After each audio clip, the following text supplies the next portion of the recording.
Hello everyone, you're welcome to solve this nice algebra problem, which is x plus y this is equal to 6. Let's call this equation 1. X times y this is equal to 6. Let's call this equation 2. So what is the value of x? What is the value of y? Now let's provide a solution here from equation 1, which is x plus y. This is equal to 6. So let's make x to be the subject of the formula so that we have 6. X is equal to 6 minus y. X is equal to 6 minus y. Let's call this equation 3. Let's substitute equation 3 into equation 2. Equation 2 is x times y. This is equal to 6. So let's substitute x, which is 6 minus y, multiplied by y. This is equal to 6. So let us expand this. 6 times y, this is 6y, minus y times y. This is y to the power of 2. This is equal to 6. Now let's take 6 on the left hand side so that we have 6y minus y to the power of 2 minus 6. This is equal to 0. Let's rearrange this equation so that we have minus y squared plus 6y minus 6. This is equal to 0. Now let's multiply both signs by minus 1 so that we have minus y squared times minus 1. This is y squared, then plus 6y times minus 1. This is minus 6y, then minus 6 times minus 1. This is plus 6, and this is equal to 0. Now to solve for y1 and y2, we introduce a quadratic formula, which is minus b plus or minus the square root of b squared minus 4ac divided by 2 times a. So let's substitute the values of a, b, and c so that we have negative. The values of a here, we have 1, b is equal to negative 6, and c, this is equal to 6. Let's substitute a, b, and c so that we have negative 6 plus or minus the square root of negative 6 squared, then subtract 4 times a, which is 1, then times c, which is 6, everything here divided by 2 times 1. Now here we have negative times negative 6, this is 6, plus or minus, we have the square root of minus 6 squared, which is equal to 36, minus 4 times 6, this is 24, divided by 2. So this is equal to 6, plus or minus the square root of 36 minus 24. This is equal to 12 divided by 2. Now, here this means we have 6 plus or minus the square root of 12, which is the square root of 4 multiplied by 3 divided by 2. So here we have 6 plus or minus the square root of 4. This is equal to 2, then square root of 3. Everything here divided by 2. In the numerator here, we have that 2 is common, so we can factor out 2, so that we have 6 divided by 2. This is 3, plus or minus 2 square root of 3 divided by 2. This is root 3, close the parentheses, everything here divided by 2. If we simplify here, this means that y1 comma y2, this is equal to 3 plus or minus square root of 3.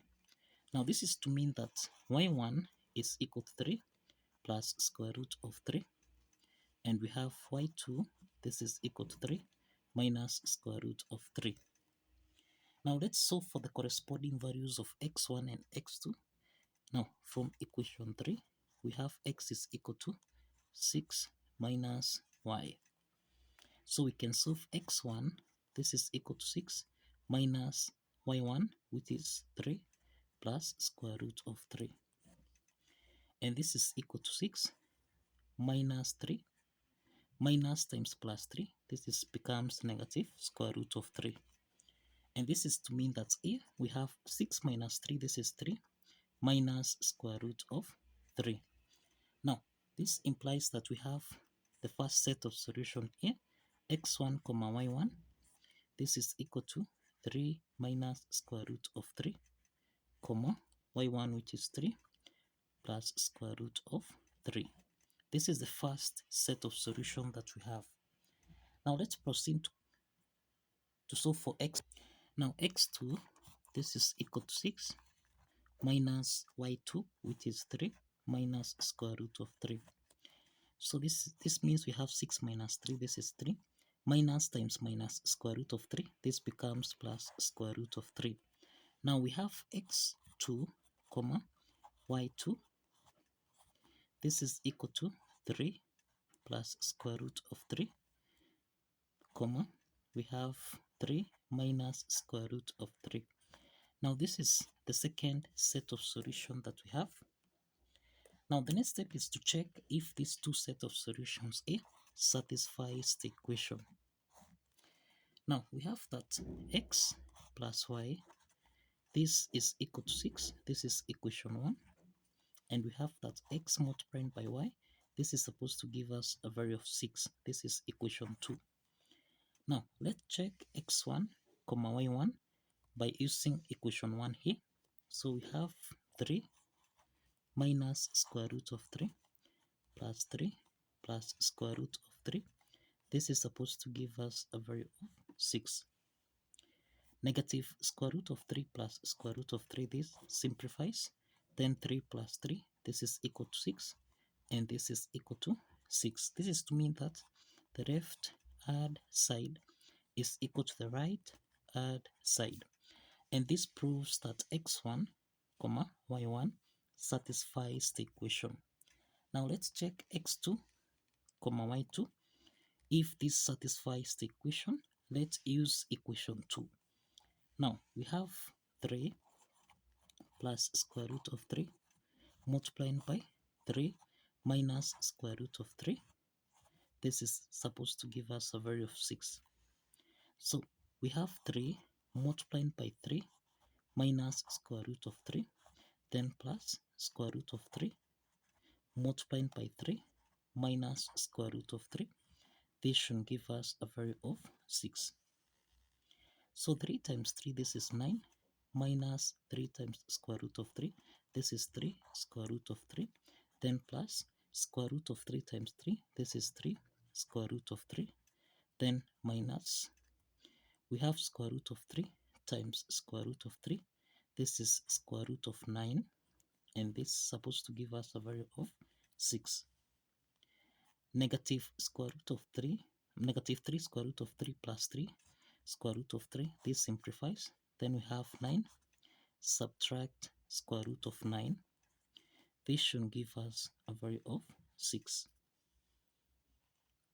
So this is to mean that 9 minus square root of 9, this is 3. This should give us a value of 6. 9 minus 3, this is equal to 6, which is equal to 6. The left hand side is equal to the right hand side. And this proves that x2, y2 also satisfies the equation. So kindly follow the steps, like this video, and subscribe. See you in the next video.